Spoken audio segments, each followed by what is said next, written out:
Hi friends, welcome to my channel. ఈ రోజు video చాలా ఇంట్రెస్టింగ్గా ఉందండి. వీడియోని ఎక్కడ స్కిప్ చేయకుండా ఎండ్ వరకు చూసేయండి. గగన్ నరేన్ని చితక బాదుతూ ఉంటాడు. చెప్పరా, చెప్పు, నీ చేత ఈ పనిని చేయించింది ఎవరు అని చితక బాదుతూ నరేన్ గొంతును పట్టుకొని ఒక స్తంభానికి ఆనించి గాలిలోకి పైకెత్తి నరేన్ గొంతు పిసుకుతూ చంపేయబోతూ ఉంటాడు. గగన్, చెప్పరా, చెప్పు, చెప్తావా లేదా చంపేయమంటావా అని గగన్ అరుస్తుండగా చెప్తాను చెప్తాను అని అనేస్తాడు నరేన్. ఇక గగన్ నరేన్ని కింద పడేగానే చెప్తాను చెప్తాను అని అంటూ పైకి లేచి నిలబడతాడు. నాకేం తెలీదు, నాకు డబ్బులిచ్చి ఇదంతా చేపించారు, వాళ్ళెవరో మీకు చెప్పేస్తాను అని అనడంతో అందరూ కూలై నరేన్ చెప్పే మాటలపైన ఇంట్రెస్ట్ పెట్టి దగ్గరగా రాగానే ఒకవైపు గగన్ని, మరోవైపు చెర్రీని, వంశీని తోసేసి నరేన్ అక్కడ నుండి పరుగున పారిపోతాడు. చెర్రీ నరేన్ని పట్టుకోవడానికి చాలా ట్రై చేస్తాడే కానీ నరేన్ని పట్టుకోలేకపోతాడు చెర్రీ. ఇక గగన్ నరేన్ని పట్టుకునే విషయం వదిలిపెట్టి వంశీ దగ్గరికి వచ్చి, చెప్పు, ఇప్పటికైనా మా చెల్లి ఏ తప్పు చెయ్యలేదని మీరు నమ్ముతారా, లేదంటే ఇదంతా కూడా నాటకమనే అంటారా అని వంశీని అంటూ ఉండగా వంశీ కళ్ళు ఎర్రగా మారుతాయి. తను బాధపడుతున్నాడు అని గగన్ అర్థం చేసుకుంటాడు. బావా, నిజంగా మా చెల్లి చాలా మంచిది, కావాలని ఎవరో మా చెల్లి పెళ్ళిని ఆపేశారు, మా చెల్లి తప్పు లేదు, ఇప్పుడు ఇదంతా విన్నారు కదా బావా అని గగన్ వంశీని అంటుండగా, అవును బావా, అంతా విన్నాను, ఇందు తప్పు లేదని నాకు అర్థమైంది బావా, అనవసరంగా నా ప్రేమని నేనే వదులుకున్నాను బావా అని వంశీ కూడా పశ్చాత్తాపంగా మాట్లాడుతూ ఉంటాడు. ఇక మళ్ళీ గగన్ వంశీ రెండు చేతులని పట్టుకొని, సారీ బావా, ఆ రోజు నేను కావాలని నిన్ను కొట్టలేదు అని అనడంతో నాకు అర్థమైంది బావా, అది నా మీద మీకున్న కోపం కాదు, మీ చెల్లెల మీద మీకున్న ప్రేమ అని నాకు అర్థమైంది బావా, మీరు నాకు సారీ చెప్పాల్సిన అవసరం లేదు బావా అని వంశీ అంటూ ఉంటాడు. ఇక ఆ పెద్దవాళ్ళిద్దరూ కూడా గగన్కి క్షమాపణ చెప్తూ ఉంటారు. ఇక మళ్ళీ గగన్, ప్లీజ్ ఇప్పటికైనా మీరు మా చెల్లిని పెళ్లి చేసుకుంటారా, మా చెల్లి మెడలో 3 ముళ్ళు వేస్తారా, మీరు మా చెల్లి మెడలో 3 ముళ్ళు వేయడంతో 2 ప్రాణాలని నిలబెట్టవచ్చు, ఒకటి మీకోసమే పరితపించి తన ప్రాణాలని త్యాగం చేయబోయిన మా చెల్లి, ఇంకొకటి మా అమ్మ. ఈ పెళ్ళి ఆగిపోయినందుకు శరత్ చంద్ర మా అమ్మని బందీగా చేశాడు, ఇంతకన్నా ఇన్ఫర్మేషన్ నేను ఇవ్వలేను, మా అమ్మ ప్రాణాన్ని కాపాడడానికి ఇందుని మీరు పెళ్లి చేసుకొని తీరాలి బావా, పెళ్లి చేసుకుంటారా అని గగన్ పశ్చాత్తాపంగా వంశీని అడుగుతుండగా, ఎందుకు చేసుకోను బావా, ఖచ్చితంగా చేసుకుంటాను బావా, మీరు నా కోసం ఇందుకోసం ఇంతలా చేస్తే నేను మాత్రం నా ప్రేమని వదులుకుంటానా బావా, ఇప్పుడే పెళ్లి చేసుకుంటాను బావా అని అంటుంటాడు వంశీ. ఇక అదేంట్రా ముహూర్తం అది ఇది లేకుండా అని పెద్దవాళ్ళిద్దరూ అంటూ ఉండగా, అమ్మ, నీ ప్రాణాలకి ఏదైనా ఆపద వస్తే నేను ఇలాగే ముహూర్తం అనుకుంటూ కూర్చుంటానా, పాపం బావగారి అమ్మ ప్రాణాలకి ప్రమాదం అంట, ఇప్పుడే వెళ్ళి ఇందు మెడలో తాళి కట్టేసి నేను వాళ్ళకి ఫేవర్ చేస్తానమ్మా, పదండి బావా వెళ్దాం అని అంటూ ఉండగా చెర్రీ లోపలికి వస్తూ ఉంటాడు. దొరికాడవాడు అని గగన్ కోపంగా అడుగుతుండగా, లేదన్నయ్య అని అనేస్తాడు. ఇక వీళ్ళు పెళ్లి కొప్పుకున్నారు, పద హాస్పిటల్కి అంటూ హాస్పిటల్కి బయలుదేరుతాడు గగన్, చెర్రీ, ఆ ముగ్గురు.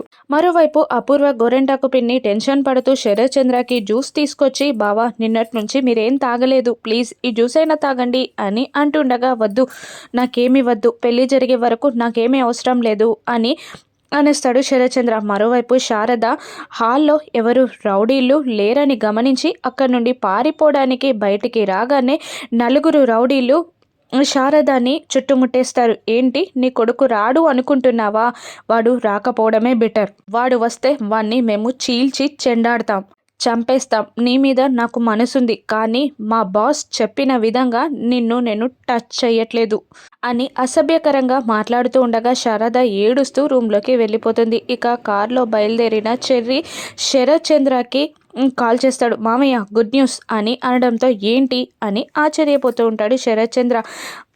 ఇందు పెళ్లిని ఆపినవాడు దొరికాడు మామయ్య, అన్నయ్య చాలా తెలివిగా ప్లాన్ చేసి వాణ్ణి వంశీ వాళ్ళ ఇంట్లోకే పరిగెత్తేలా చేశాడు. అక్కడ వాడు ఫోన్ చేసి పెళ్ళి ఆపిన మేడంకి కాల్ చేసి విషయమంతా వంశీ ముందు కక్కేశాడు. వాళ్ళు నిజాన్ని అర్థం చేసుకున్నారు. ఇందు తప్పు లేదని వాళ్ళు గ్రహించారు. ఇప్పుడు మేము హాస్పిటల్కి బయలుదేరాం మామయ్య. ఇందుని కాసేపట్లో వంశీ పెళ్లి చేసుకోబోతున్నాడు మామయ్య అని అంటూ, మామయ్య ప్లీజ్ ఇప్పటికైనా పెద్దమ్మని వదిలిపెట్టవా అని అడిగేసరికి శరత్చంద్ర లేదు, పెళ్ళి జరిగితేనే నేను వదిలిపెట్టేది అని ఖచ్చితంగా చెప్పేస్తాడు. శరత్చంద్ర అది కాదు మామయ్య అని చెర్రీ ఏదో చెప్పబోతుండగా, నేనేది చెప్పినా వినను, నువ్వు మర్యాదగా ఫోన్ పెట్టేయి, పెళ్ళి జరిగాకే శారద నీ వదిలేది అని అంటుండగా ఇక ఆ మాటలు విన్న గగన్ కోపంగా యాక్సిలేటర్ని తొక్కి స్పీడ్ని పెంచుతాడు కార్కి. ఇక మరోవైపు ఇందుని ఆ పెద్దావిడ బామ్మ బ్రతిమిలాడుతూ ఉంటుంది కాస్త తినమని, కానీ తను ఒప్పుకోదు. ఇక మీరా కృష్ణప్రసాద్ మేము చాలా బ్రతిమిలాడమ్మమ్మ, కానీ వాళ్ళు ఒప్పుకోలేదు, మమ్మల్ని ఏం చేయమంటావు అని అంటూ అందరూ దిగులుగా కూర్చోగా, ఏమైనా తినమ్మా అని బామ్మ ఇందుని బ్రతిమిలాడుతూ ఉంటుంది. ఇంతలో వంశీ వాళ్ళ అమ్మా నాన్నని తీసుకొని గగన్ చెర్రీ అక్కడికి చేరతారు. వంశీ ఏదో పాపం చేసినట్టు ఇందు వైపు జాలిగా చూస్తూ ఉంటాడు. ఇందు వంశీని చూసి ఏడుస్తూ ఉంటుంది. వంశీ వాళ్ళ అమ్మ సారీ అన్నట్టు ఇందు తలపై చెయ్యి వేసి నిమురుతూ ఉంటుంది. ఇక వంశీ వాళ్ళ నాన్నగారు మేము చాలా పెద్ద తప్పే చేశాం అని అంటూ మీరాకి కృష్ణప్రసాద్కి క్షమాపణ చెప్తూ ఉంటారు. ఇక అక్కడ ఏం జరిగిందో తెలియక కృష్ణప్రసాద్ మీద ఇందు ఆశ్చర్యంగా అందరి వైపు చూస్తూ ఉండగా ఇక చెర్రీ ఇలా నిజం చెప్పేస్తాడు. నాన్న, ఇందు పెళ్ళిని ఆపిన వాణ్ణి మేం పట్టుకున్నాం, వాడు నిజం చెప్పేలా చేశాం, ఇందు తప్పులేదని వంశీ వీళ్ళందరూ గ్రహించారు, అందుకే ఇక్కడ పెళ్లి చేయడానికి వచ్చాం అని చెర్రీ అంటూనే ఇదంతా అన్నయ్యే చేశాడు అని చెప్పేస్తాడు. దాంతో మీరా కృష్ణప్రసాద్ ఇందు గగన్ వైపు ఆశ్చర్యంగా చూస్తుండగా, ఇప్పుడు అవన్నీ మాటలు అనవసరం, ముందు పెళ్ళి కానివ్వండి అని అంటూ ఉంటాడు. గగన్ ఎందుకురా అంత తొందరపడుతున్నావు అని కృష్ణప్రసాద్ అంటూ ఉండగా, నాన్న నువ్వు టెన్షన్ పడతావని నేను చెప్పలేదు, కానీ పెద్దమ్మని మామయ్య గెస్ట్ హౌస్లో పెట్టారు అని అంటూ జరిగిందంతా చెప్పేస్తాడు కృష్ణప్రసాద్కి చెర్రీ. ఇక కోపంతో రగిలిపోతూ ఉంటాడు కృష్ణప్రసాద్. ఇక ఇవన్నీ మాటలు అనవసరం, ప్లీజ్ పెళ్ళి కానివ్వండి అని వంశీని బ్రతిమిలాడుతూ ఉంటాడు గగన్. ఇక్కడ పిల్ల అని కృష్ణప్రసాద్ మీరా ఆ పెద్దావిడ ఆశ్చర్యపోతూ ఉండగా ఇక వంశీ వల్ల అమ్మా నాన్నలు అంత ఖర్చు పెట్టి పెళ్లి ఏర్పాట్లు చేశాం, అన్ని తంతులు ముగిశాయి, కానీ తాళి కట్టలేకపోయాం, ఎక్కడైతే ఏంటి, ఇప్పుడు తాళి కడితే పెళ్లి జరుగుతుంది కదా అని ఆ పెద్దవాళ్ళు అంటూ ఉంటారు. ఇందు తప్పు లేదని తెలిసినప్పుడు పెళ్ళి కట్టడమే కరెక్ట్రా, తాళి కట్టేయ్ అని అంటూ ఉంటాడు వంశీ వాళ్ళ నాన్నగారు. మరోవైపు అపూర్వ గోరెంటాకు పిన్నితో, ఈ అపూర్వ అంత తొందరగా ఓటమిని ఒప్పుకునే రకం కాదు, ఏం చేయాలి, ఈ పెళ్ళిని ఎలా ఆపాలి అని అంటుండగా గోరెంటాకు పిన్ని పెళ్ళి జరిగిపోతుంది, ఆ శారద వెళ్ళిపోతుంది, ఆ తర్వాత మనం మూసుకొని కూర్చోవడం తప్ప ఏం లేదు అని అంటుండగా అపూర్వ గోరెంటాకు పిన్నిని కొట్టడానికి చెయ్యెత్తుతుంది. నన్ను కాస్త సైలెంట్గా ఉండను, ఎత్తుకి పై ఎత్తు వేయడానికి అని అంటుండగా ఇక గోరెంటాకు పిన్ని సైలెంట్లో ఉండిపోతుంది. అపూర్వ ఏదో ప్లాన్ చేస్తూ ఉంటుంది. ఇంతలో ప్లీజ్ తొందరగా తాళి కట్టవా అని గగన్ వంశీని అడుగుతుండగా, అలాగే బావా అని అంటూ నవ్వుతూ తన జేబులో నుండి తాళిని తీసి ఇందు మెడలో కట్టబోతూ ఉండగా మీరా ఇందు తలెత్తని పట్టుకుంటుంది. ఇక గగన్ ముందు నుండి వీడియో తీస్తూ ఉంటాడు.